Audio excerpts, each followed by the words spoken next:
What is up, and welcome back to Talking Nutrition. Today we are joined by Greg Sutton. What's up, Greg? Thank you so much for having me on. I'm doing very well. I found it funny how you messaged me asking me to come on the podcast. I was very happy, but you immediately were like, let's talk about the stages of change, because being in HMCC with me, you know how much I've been nerding out on that. So I'm excited to dive into this with you. Awesome, man. So Greg and I are in the same course currently. So we're doing the health mindset coaching certification with Casey Joe. So that's level 2. Mm-hmm. And I think the mindset piece, right, that behavior change part of coaching is often overlooked. Don't you think? Like where it's like all macros and the theories and all that kind of stuff, like the science stuff. And obviously that's important, and training and stuff too, but like the actual getting people to change their behavior, like that's the tricky part, don't you think? 100%. And, you know, especially the topic that we're going to be talking about today, it's like we as coaches often assume that because someone is wanting to work with us, they are ready to make those changes, or that they are like 100% capable of making those changes, and all that they need is the knowledge or the right plan. And unfortunately, that isn't the case. It's a lot more complicated than that for the majority of people who are diving into these changes. And it's that's why it's so valuable for us to understand these behavior change tools in more depth as coaches, so we can help our clients actually apply these changes and actually get the results that they're looking for. Absolutely. So before we dive in, like tell me and the listeners as well, like a little bit more about yourself. Like how long have you been coaching? Where are you currently based? Because I know it's Spain, right? Yes. Yeah. So I have been online nutrition lifestyle coaching, I think, for like 7 years now. Time's flying by. I'm Canadian, born and raised in Canada, but I'm currently living in Malaga, Spain, which is a big change. 2020, you know, all these crazy things happened. Obviously, the lockdown and stuff. I quit my old job. I started Evolve to Excel, which I'm the co-owner of with my wife, Vanessa. We got engaged, we got married, we moved to Spain. All this happened in like a 3-month period, so it was absolutely insane. But yeah, I'm loving it here in Spain, and that's that. Awesome. Why did you pick Spain? Well, we're definitely interested in living somewhere else, at least once in our life. And we were open to where that would be.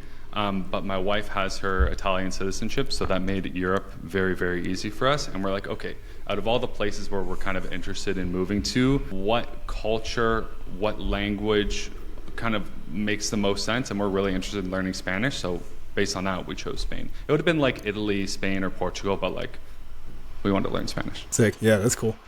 I mean, it's great too to be like an online coach, right? We could work from anywhere, really. Obviously, it's not like we're sitting by the beach with our laptops, like, you know, like some people feel like that's what so many people think, right? 100%. I feel like there's even people who like their profiles to kind of look like that, but it's still hard work, you know what I mean? But it is very nice to be able to walk, you know, or to move around, you know, move places, see the world. I love that as well. Okay, cool. So that being said, so you've been coaching for a long time. When did you kind of learn more about like this mindset stuff? The first time I was like exposed to the behavior change world was, I want to say about 5 years ago. And I think I talked about this with you on one of the live calls that we did. But I discovered the book, Motivational Interviewing for Nutrition and Fitness. And when I found that book, because prior to that point, I was always like questioning myself, like, there's got to be a better way to communicate with people. Like there's got to be a better way for me to communicate with my clients, because I, like so many other coaches before me and so many other coaches out there, I'm trying to help my clients. I'm giving them the information that they need. I'm giving them the tools that I feel that they need, yet the changes aren't happening yet. They're not doing what I'm asking them to do or what I'm telling them to do. And I'm like, there's just got to be a better way, like some words that I can use to like help things click. And then I found that book, Motivational Interviewing for Nutrition and Fitness.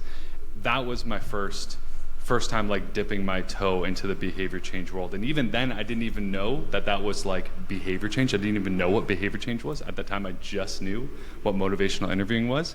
So when I discovered that, that's when I developed a deeper understanding for just how important it is for us as coaches to work on our communication skills and take our communication skills seriously. Because I took that book and immediately started to apply with my coaching, and like instantaneously saw insane results, insane changes in how my clients were perceiving the things that I was giving them, the tools and information I was giving them. Yeah. So for me, that was like HMCC level 1, when I completely just changed the way I coach. You know what I mean? Because I think early on, especially, I feel like a lot of coaches are going through this as well, especially early on. But like, you know exactly what to do, right? But it's not just like, hey, you do this and they go execute. Like, that would be very easy, but that's not coaching. That's prescribing, that's programming, right? That's making a meal plan. But it's like, no, there's way more to it. And I think too that people sometimes, for listeners, like, people often don't know about that. And they might even think, hey, so I just don't have the willpower. I just don't have the self-control. I'm just not motivated enough. And especially these days with all these posts about, you know, discipline and stuff, it's like, I am just not someone who's disciplined, you know what I mean? And they might even feel guilty about the fact that they can't stick to a nutrition plan or a training program, whatever it is. But there's so much more to it, right? So let's explore that a little bit more. So the stages of change. Could you explain to us like what that is? Sure. So the stages of change was something that you and I were both introduced to in HMCC level 1, and we have done such a deep dive in HMCC level 2. And as I said at the start of this, you thought this was a good conversation for us because I completely nerded out on it for like 5 weeks straight. Yep. Long story short, the stages of change, or the trans-theoretical model of the stages of change, refers to these subconscious stages that we go through when we're making a long-term change to our behavior. And they are identifiable steps, they're identifiable stages that we move through. And for us as coaches, and also for anyone who is looking to make changes in their behaviors, it is so incredibly valuable to have a deeper understanding of these different stages, how we move through them, how we can take steps back in those stages, and how to approach clients for coaches, how to approach clients that are in different stages, so ultimately we are as successful as possible with making and maintaining those changes long term. Yeah. And clients, but even like people before they start, you know, coaching with someone or get on a fitness program. Because even then, like people, before they actually start, right, they're not even ready yet. So let's actually dive into the first stage of pre-contemplation. So like, what does that stand for? Like, could you kind of, you know, explain where someone is at when they are in pre-contemplation? Yeah, absolutely.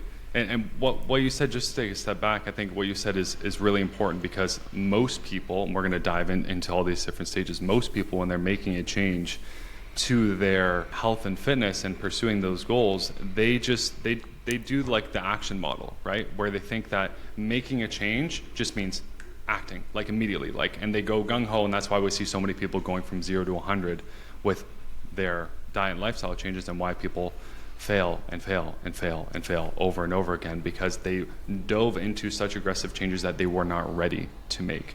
So yeah, let's dive into those different stages. So the first stage is pre-contemplation. Well, let's go through all the stages. So we have pre-contemplation, which means we have no plan of change, at least no intention of making change anytime soon. Then we have contemplation, where we're contemplating making a change. Then we have preparation, which we're taking the first steps towards making a change, like the mental steps of making that change, and sometimes logistic, and preparing to make a change happen. Then we have action, where we're actively changing that behavior. Maintenance, where we're maintaining that change for 6 months to 5 years. And then technically we have one more stage, which is termination, where we have maintained that change with no relapse for 5+ years. So right to the get-go, right to the beginning with pre-contemplation, when someone is in this stage, they have no plan to make a change and have there's no intention of making a change. And that can be like such a wide, I guess, box for like people to fit into, because like, for example, that could be a smoker who has no plans on quitting smoking, but also like doesn't want to quit smoking whatsoever. But that also could be a smoker who has no plans on quitting smoking, but really wants to quit smoking. Like, both of those people would fit into pre-contemplation. But long story short, they're not planning on making any change whatsoever. The reason why often is because the cons of making a change, a positive change, seems so much greater in their mind than the pros. They're over dramatizing the pros. They're over dramatizing the cons. They're shrinking the pros in their mind, and that makes it really difficult for people to want and feel the desire to make that change because of these false beliefs that they're holding on to. There's 3 Ds of pre-contemplation, which is don't know, demoralized, and defending. So don't know refers to pretty much just like a lack of awareness of what the change to make, even if they should make a change, why they should make a change. Demoralized is oftentimes people are in that pre-contemplation because they feel demoralized because of their past experiences, and their past experiences are so much influencing what changes they could be making going forward. And then defending, which is a really, really important one for us to understand, especially as coaches, is people who are in pre-contemplation and clients who are in pre-contemplation are so much more likely to perceive pressure and coercion to make a change even when no pressure exists. So that is a tough place to be in, especially when we're working with clients from a coach's perspective. We're working with clients who might be in pre-contemplation with certain aspects of the goals that they're working towards. And we need to be careful with how we approach those conversations with clients, because they might feel a lot of pressure to make a change when, even though we're just trying to help them out, we're not trying to pressure them to make any changes happen. Yeah, definitely. And I think too, what's good to understand. So before we even get into the other stages, you can move in and out of different stages at different points. So this is not just say, hey, I'm in pre-contemplation and then we go through the whole process. Like, no, like at any point, like you might just fall back, right? And I do want people to understand that as well, because... Yeah, go ahead. Sorry, go ahead. There could be like a time of distress. There could be something going on that knocks them back.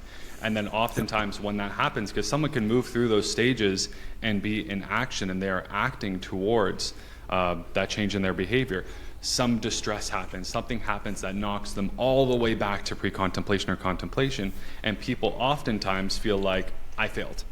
I'm not able to make this change. It's impossible for me. When in reality, if they weren't so judgmental in themselves, and if they understood these stages better, they would recognize that that is a completely normal event to happen when we are making a long-term change to our behavior. Yeah.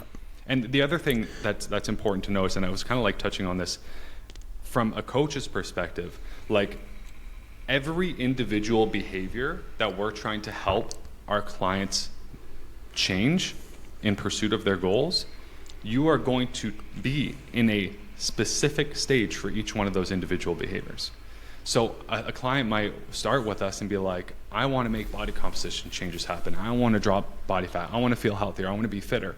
And they might be like gung-ho, so ready to make changes with oftentimes with their fitness and start exercising and start moving their body more, but they are like not even remotely close to ready to start making changes with their nutrition.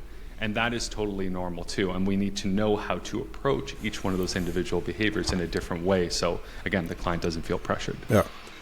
You literally just read my mind, because I was going to bring that up. I'm like, understand too, like we're speaking to specific behaviors, not just you as a person in general, to where, hey, now I'm in pre-contemplation, now I'm in action. Now it's like every individual little behavior that needs changing, there's potentially a different stage attached to that, which also allows people to understand, hey, I might actually be killing it on this end, but like you said, for example, training is going well, but nutrition or even like a specific habit there might still need work, and that's okay, right?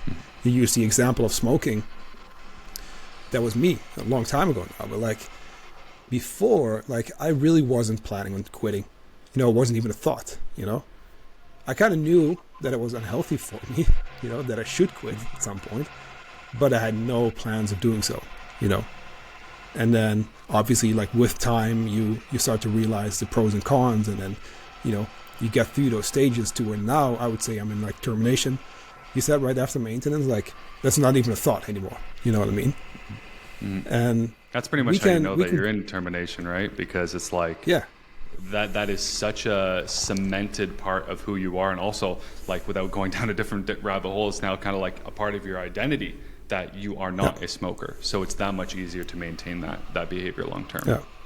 Can you remember like when you were smoking? Could you remember like the thoughts about pros and cons, and like kind of like with your understanding of the stages of change, like how kind of that internal dialogue was influencing you at that time? Well, so this is a long time ago. So I quit smoking 12 years ago. And like I said, before that, it wasn't even like, it was just something we did, like we were living unhealthy anyway, like drinking a lot, smoking. It wasn't like any, I wasn't paying attention to my health, long story short. I knew obviously smoking was bad, but it didn't necessarily, come to mind. Like, at one point, I tried quitting. I will say that. I tried. But I didn't really want to. It was more like I had to. And then before I knew it, I was back to smoking again. And I went like that a few times. To where at one point, I did have a bit of a realization to where I went to a festival. I swear, I smoked probably 50 or 60 cigarettes in one day. And that's a shitload. The next day, like, I was so sick. Yeah, it was a lot. The next day, I was so sick, coughing, like, brown shit coming out of my throat. Like, I would, like, breathe and it sounded like, I was fucked the next morning. And then that's one of those eye-opening moments where I felt like, I got to do something about this. You know what I mean? You know how some people might have a health scare when they're overweight, whatever it may be. Like, sometimes it can be an event that kind of triggers that realization. For me, that was that morning. That evening, I smoked one more cigarette, and that was the very last one.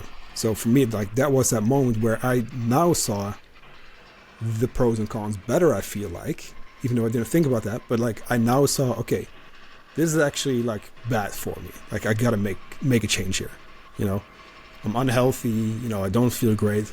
Like, I know it will be better down the road. But that being said, so when someone is in pre-contemplation, right? The next step would be contemplation. Like, let's get into that. And what's the next stage? Like, explain that one.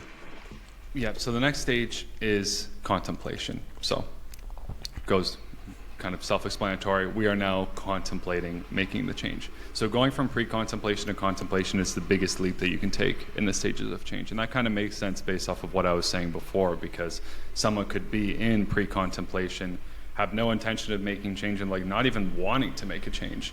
And if you're going from there to now potentially wanting to make a change, and you're like toying with the idea of making a change, that's a pretty significant like mental leap, and that's a significant step in the stages of change. So when someone moves from pre-contemplation to contemplation, like what is happening is that the pros and cons are starting to equalize. So before, where these pros were, very small or like underrepresented in their mind, and the cons were like so over dramatized, things are starting to maybe become a little bit more rational with their thinking. So the pros and cons are starting to even out a little bit. And then the two D's of contemplation are doubt and delay. So someone who's in contemplation, the reason why they aren't moving on to the next stage, which is preparation, is there's still some doubt. There's still some self-doubt, maybe about their abilities, about whether it's going to work long-term. Okay, if I achieve those goals, then how am I going to maintain them? Like, there's a lot of that internal dialogue going on. And then delay, they're delaying making that change happen. It might be like, okay, I'll do it on Monday, or I'll do it after the holidays, or I'll do it starting in the New Year's. That conversation is happening in their mind. So those are another two like telltale signs that someone might be in contemplation with a certain behavior. Mm. Then we get to preparation. Yeah. So preparation means that they are taking the first steps. They're preparing to change. And we don't really often view as, when I say taking the first steps, that doesn't mean that they're necessarily acting on that change, because we don't often view like mentally preparing ourselves as steps towards changing a behavior, but that absolutely is the case. So this person is mentally preparing themselves, and then also maybe logistically preparing themselves to make a change in that behavior. And I believe what they taught us was that if someone's in preparation, they're likely to start acting on that change within 6 months of entering the preparation stage.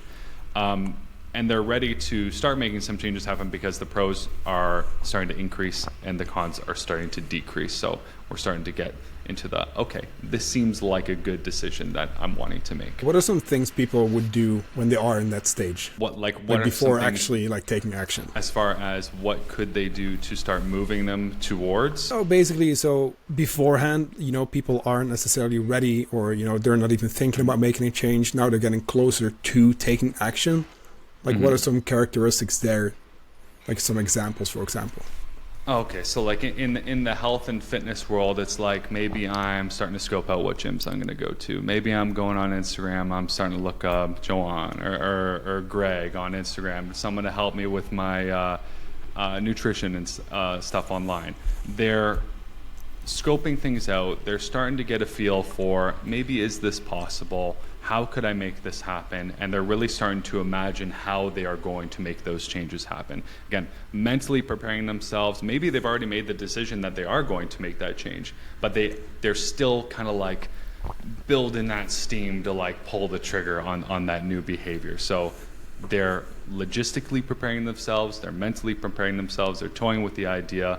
And again, the research says that within 6 months, someone is likely to start making action towards that change, as long as something doesn't knock them back in the stages. Yeah, absolutely.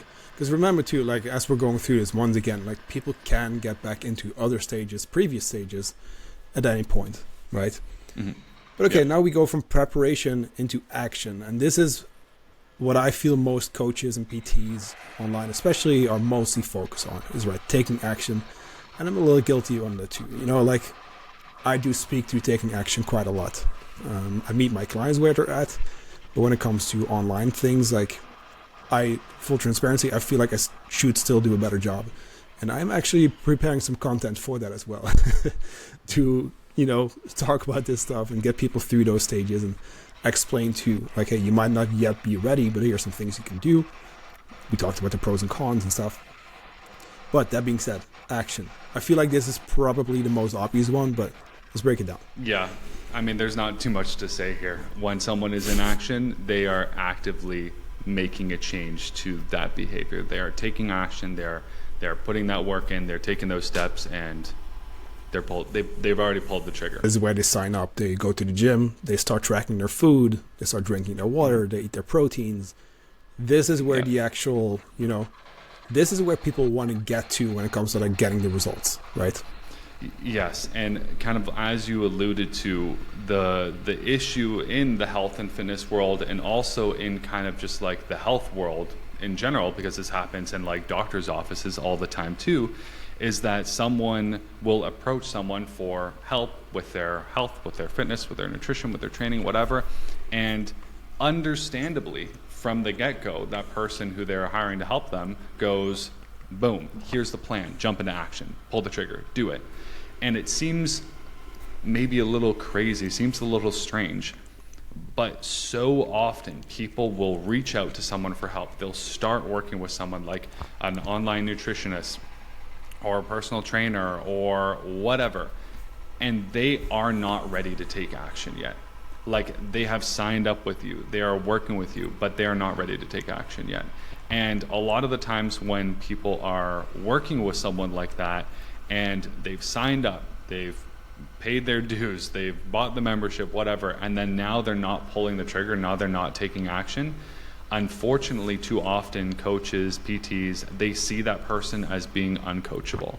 They see that person as being unable to make change, or not being disciplined enough, or not being motivated enough. When in reality is that coach, that PT, that person is not equipped to handle that client who's in that stage of change yet, because they're not educated on these stages. So if anyone is listening to this and they feel like they so badly want to make changes happen, maybe you have worked with a coach before in the past and you didn't feel ready to pull the trigger on it. I want to reassure anyone who's in that position or was in that position, you aren't uncoachable, you aren't unable to make that change. You just probably weren't in the stage that you needed to be in order to feel ready to start making those changes yet. Yeah. And what I also want to share then is that it's also okay to not be in action while you are being coached, right? It's not that you have to be in that action stage to, in quotes, be coachable or whatever. Like, no, like the coach actually needs to be able to meet you there where you're actually at. The majority of people, I do still think, at least what I can tell, based on our client base, they are at least in preparation, but they get to action pretty quick, But I also don't want people to think that you need to be in action in order to be coached. Like, if anything, getting a coach early on, I mean, at least after pre-contemplation, because then you don't want to make any changes yet, or you're not planning on, I should say, can be beneficial. It can speed up the process. It can actually help you, guide through that process. And I think what's important to add there is help guide you through that process in a non-pressure way, like in a way where you don't feel like you're being pressured to make that change faster. And I feel like so often, we can have these beliefs about what it is going to be like when working with a coach. Unfortunately, because there's a lot of bad representatives out there who do kind of feed into those stereotypes. But when you're working with someone like yourself or myself, it's like we do have those tools and we do have those skills where we can guide you through those stages and get you confident and empowered and ready to pull that trigger in a completely non-pressure way that puts you in the driver's seat and puts you in control of the pace, the direction, what we're working on, what we're not working on. All the time I'm working with clients where it's like, okay, these are your goals. These are the steps that we should probably take in order to get there. Like, what is the most enticing for you right now? Like, what are you most interested in? And that is so much more empowering. And you're so much more likely to be successful with that because you're buying into it, you're choosing it, you have the autonomy, versus like, okay, you want to lose fat, follow this meal plan, and I want you to get 20,000 steps per day, fasted cardio, bro. It's like, no, that's not it. Yeah. And then it's like when people can't stick to it, it's like, well, then you have to try harder, Like, no. Yeah, exactly. Like, all the onus is put like back onto the client. There's no like personal responsibility of the coach of like, hey, how could I have helped to this person? Like, you are being hired to help guide that person through that process. And I feel like a lot of the times, again, it comes from a place of those coaches not being empowered with having the right tools. But I feel like their ego sometimes gets in the way too, where it's like, you're not listening to me, like, and they get almost like offended that the client isn't pulling the trigger. And it's like, it has nothing to do with you, bro. Yeah, it's a whole other discussion too. But like, this could be a total rant. But like, coaches acting like the fact that they're either jacked and or have a whole lot of knowledge and all these certifications, right? Like, it doesn't necessarily mean they actually are effective at changing your behavior. And at the end of the day, like, that's the actual foundation of this whole thing. It doesn't matter how much science you know. If we cannot get someone to change their behavior, that science cannot be applied, and then we're still not going to get the results. And then it doesn't matter how many letters you have behind your name, how jacked you are.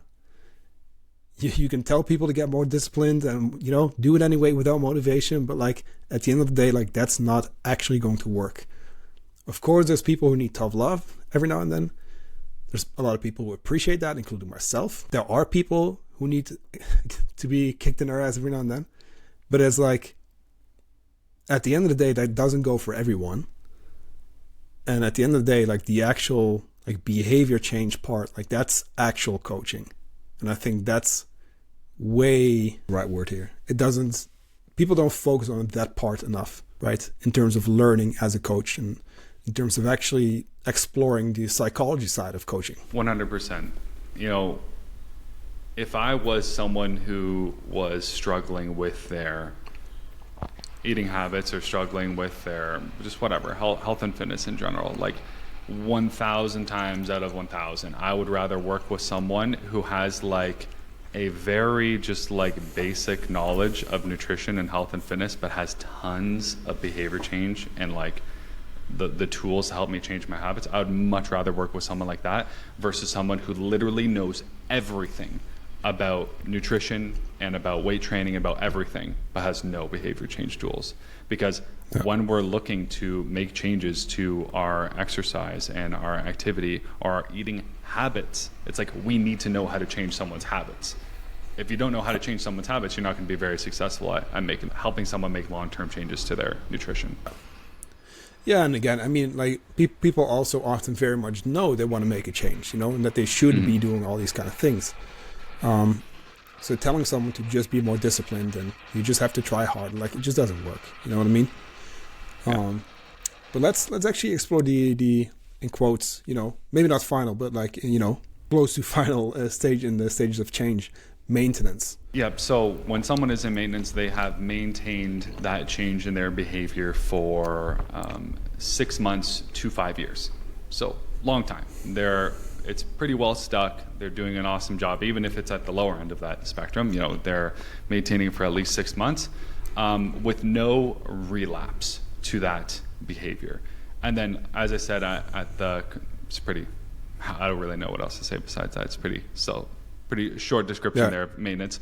And then, as I said at the beginning of the call, there's technically one more stage after that, which would be termination, and that is 5+ years of no relapse to that change. Like, it's practically guaranteed that change to someone's behavior is there to stick. People understand that too, because there's a lot of short-term plans and coaching, and 12 weeks, this and that. And I'm not saying that 12 weeks is bad per se, but understand that changing your habits and for behaviors to actually stick, like it will take a lot more time. But you just mentioned, right, maintenance. And this is maintenance of not weight or whatever. This is the behavior maintenance, right? 6 months up to 5 years. That's a really long time, So I want people to think like that too. When you sign up with a coach, whether that's, 12 weeks, 3 months, 6, or even 12, like, understand that even beyond that, you're still going to have to work on many things before it really is part of your identity. 100%. Yeah, and like if someone is interested, because there's sometimes people who are interested in literally seeing crash diet results because they just want to see results for whatever, a specific date or something. But the majority of people, they're interested in making changes to their diet and lifestyle because they want those changes to stick. So when you're choosing your coach, when you're choosing someone to help you out with that, are you choosing someone who's going to help you with a diet and with a workout plan? Or are you choosing someone who's going to help you become that future version of yourself that lives that lifestyle that you want to live? And that can sound so much more intimidating to people. Like, oh my God, I need to change like everything about me. But like, let's change that perspective a little bit, because how much more enjoyable does it sound to just wake up and do those things intuitively every single day because that's a part of who you are, versus waking up every single day and gritting your teeth and being super disciplined and super motivated and sticking to this diet and workout plan that you don't even enjoy. You know what I mean? It's like we want to become that future version of ourselves that embodies that lifestyle that we want to live, that leads to those outcomes that we're looking to achieve. Being said, right, because obviously we just ran through the different stages. What can people do to transition or progress through those different stages? Like starting with, for example, pre-contemplation. Like, let's say I'm there. I'm not really planning on, taking action anytime soon. What could someone still potentially do to at least get closer to that contemplation, and then eventually preparation and action? So the number one thing that they could do is put a coach in their corner that has these behavior change tools and who understands the stages of change. That is the number one thing that they can do. But if someone is going to do something solo, what they can do is start to explore the internal dialogue that's going on. And if you were working with a coach who had all these tools, we could take you through what are known as the principles of progress, which you and I both know about, and they're the tools that we can use to help navigate someone through those stages, again, in a non-pressure way. But if someone is in pre-contemplation and they're wanting to make a change, but maybe you don't have any intention of making the change, what I would recommend is trying to explore that internal dialogue that's going on. Like, what are those cons that you're thinking about? What are those cons that you're perceiving come with making that change? what's your evidence for those cons and what's your evidence against those cons? Like, let's try to drop the emotion from it and just really think about it like rationally, and bringing more awareness to that, because those things can kind of just like simmer in the back of our minds and just grow into something so much bigger than it is in reality. So just bringing more consciousness and more mindfulness to that internal dialogue that might be stopping you from making those changes. How have your past experiences influenced your beliefs to make a change going forward? Does that make you feel like you're unable to make that change? Is that a rational thought? Or is that just a self-limiting belief? Like, kind of just diving into that mind drama that might go on behind the scenes that's keeping you from moving through those stages. I love what you brought up there with looking for evidence. This is why I love journaling. This is why I love meditation, especially journaling though. Like, because those thoughts will often hold people back, right? Those beliefs of, hey, right? So this is something that I can't do, or I'm not ready for this, or, you know, these pros are, you know, way less interesting than all these cons and all the things I need to miss out on. And I think even just that, like putting things on paper, pros, cons, how do I actually feel about them? But going beyond the initial thoughts and feelings, because I think we're still going to often have those, but like you said, let's also rationally let's zoom out and look at them rationally, and then see, okay, cool, so I have this thought or feeling about not wanting to change this thing. Let's explore that, you know, let's explore that. And then you'll often realize, hey, okay, like I can still have that thought or feeling, but I can still do something about that. Yeah, and you know, a lot of this stuff can sound very like woo-woo. And that's why it's so difficult for, I think especially like for us men talking about it on social media, because I feel like women can talk about this and they can connect better with women who are, sorry guys, oftentimes a lot more like emotionally mature, and they're open to having this dialogue and this conversation, where it can be a lot more difficult for us talking to other men about it, about our beliefs, about your mindset, about more of that psychology related stuff. But it's 1000% true. Like, your beliefs have a massive influence on your actions. And like, let's take like an extreme example. It's like, if I believe I'm allergic to peanut butter, I will never eat anything with peanut butter because I'm going to die. And if that belief was just, say, for some reason like false, it's like that influences my actions. I'm never going to do that thing because of that belief. What beliefs exist about your ability to make changes around your health and fitness, and how is that influencing your actions right now? Like, that's something that's a very powerful thing to kind of think about, because we can create all these self-limiting beliefs for ourselves that are not really based in reality. Percent. And that being said, I think that the mindset stuff is very important to explore more of. And I think that goes for coaches, but it goes for the clients or anyone listening here.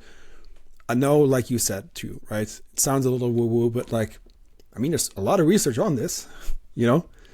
There's a reason why, going back to journaling, why that's being recommended by actual psychologists, right? So often. We should look into these kind of things more. We should explore our feelings and thoughts and beliefs, and do that mindset work, which we all know, like, that's the hard part, you know? The gyms, I always feel like the gym stuff is up here, like that's the most fun. Then there's like habits and nutrition, all that, like, it's more work, and people, you know, once they're into it, they kind of enjoy it more. I feel like that mindset piece, like, that's down here, like, people don't want to do it, right? That's the uncomfortable stuff. But that's also the real shit where you will make the biggest changes, I feel like. Yeah, it's not just that it's like some of the uncomfortable stuff, but our brains like to reserve energy. Our bodies like to reserve energy. We like to reserve energy. It's a part of our like survival mechanisms. And a part of that, when it relates to like our health and fitness, is we like to really oversimplify the challenges that we run into. Like, nah, I don't need to work on my mindset and like dive into that stuff. I just need to like cut out carbs, or I just need to like find the meal plan that suits me better, or like the workout plan that suits me better. And it's like, we can achieve so much better results and feel so much better and be so much more successful. It's just a little bit of exploration of our mindset and how that is influencing our actions and our behaviors. I just spoke to one of my clients, Chrissy Camisa, and she has lost over 150 pounds. And for the most part has maintained that weight loss. Not all of it, because she went up in a weight class, because now she's a freaking competitive power lifter. Like, her lifestyle change is insane.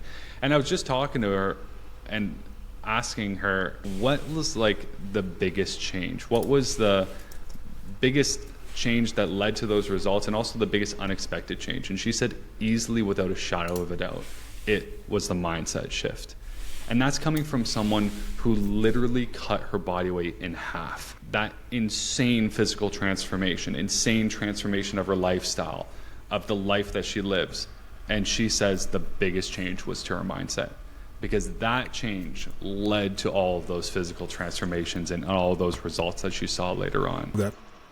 And I think too, like, that's often something we won't realize until it's happened, because we think, once I lose the weight, when I look like this, once I get this performance goal, whatever it may be, like, then I'll be happy. You know what I mean? But it's those changes in mindset. And of course, way more, you know, your life quality impact, positive impact on family, even being able to pay those more healthy mindsets forward, sharing those healthy behaviors, like, that's the stuff that really matters. You know what I mean? And it's really cool to see that when people literally, I mean, you must have seen this, right? You must have seen her completely just change as a person, right? 100%. Like, I've been working with, if we just want to talk about this client specifically, I've been working with Chrissy for 6 years straight. And we literally had a focus, a goal, something we were aiming to improve every single week over the past 6 years. And the majority of those weeks had nothing to do with nutrition and nothing to do with her training or exercise. It had to do with mindset. It had to do with self-limiting beliefs. It had to do with setting boundaries. That was such a big one for her, learning how to set boundaries, social boundaries and boundaries with work. Like, that is where the real changes happened, because that influenced her stress, which therefore influenced her stress management and how she was managing her stress. Like, I could just go on, but like, that's 6 years straight of every single week diving into something related to her mindset. And that can just give you an idea of how massive that transformation was over that course of 6 years, to someone who was so skeptical of her abilities and so unconfident in her abilities, to now someone who is so insanely confident and knows that no matter what, she'll be able to accomplish whatever she wants to accomplish, even if that's because she knows who she's able to put in her corner. Someone like myself, or someone like her powerlifting coach, or someone to help her get there. That's where the magic happens, man. Why we do the mindset work. I mean, isn't Exactly. that the best stuff? Like, that's the best part of coaching, right? Like, that shit. 100%. That fires me up, like, every time. Yeah, exactly. Like, I have people ask me all the time, like, oh, do you have like who's like your best client, or who's like the craziest transformation? And I always, and it's so funny because Chrissy is my client who has had the biggest physical transformation, but I say that client is Chrissy, and it has nothing to do with the physical transformation. And that just shows how big that is. It has to do with the mindset transformation, because she literally is a different person versus 6 years ago. She's a different person from 2 years ago. And I guarantee 2 years from now, she's going to be a different person, because it just keeps on evolving. And she just keeps on refining her growth mindset and how strong her beliefs and her abilities are. The best. Dude, thank you. I think, because I know you have to run pretty soon, I think this was a great podcast. I think just knowing about the stages of change is very big for people. Understanding you can move in and out of different stages at any point, that's super key. You know, we talked about the pros and cons and actually weighing those out if you are in those early stages. I think this is a very big podcast for people to understand. That being said, like, where can people find you? Thank you so much for having me on. Yeah, this was awesome. You know, I love to nerd out on all things behavior change, especially the stages of change. I went nuts with it for a couple weeks, and I had to like hold myself back from going down rabbit holes of all these other things that you were bringing up. Like when you talked about that moment you had when you stopped smoking. I was like, oh, I want to talk about the health belief model now, because there was a shift there, and we were talking about motivation a little bit. Man, I could just keep on talking about this stuff all day. Thank you so much for having me on. Again. People can find me. Yeah, 100%. I'm down. People can find me on Instagram at Coach Greg Sutton. Our business account at Evolve to Excel, www.evolve2excel.com. Give us a follow, and we're putting out all the evidence-based and behavior change knowledge you need to know to achieve success with your goals. Thank you so much for having me on, man. Awesome, man. Thank you. Ciao.